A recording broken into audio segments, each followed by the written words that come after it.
আপনারা দেখছেন daily bulletin news channel. আমরা রটনায় নয় ঘটনায় আছি।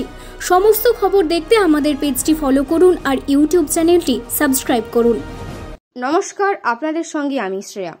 মুর্শিদাবাদের রানীনগর থানায় কাতলামারি মাস্টারপাড়ায় অভিযান চালিয়ে গোপন সূত্রে খবর পেয়ে শনিবার রাত্রে 1,15,000 টাকার জাল নোটসহ এক ব্যক্তিকে আটক করল পুলিশ। পুলিশ সূত্রে জানা যায়, এদিন ওই এলাকায় ঘোরাঘুরি করছিল ওই ব্যক্তি। সেই সময় এই ব্যক্তিকে সন্দেহ হতেই তল্লাশি চালায় পুলিশ। উদ্ধার হয় 500 টাকার 1,15,000 টাকার জাল নোট। ওই অভিযুক্ত ব্যক্তিকে গ্রেপ্তার করে রানীনগর থানার পুলিশ। রবিবার 7 দিনের পুলিশ হেফাজত থেকে আদালতে পাঠায় রানীনগর থানার পুলিশ।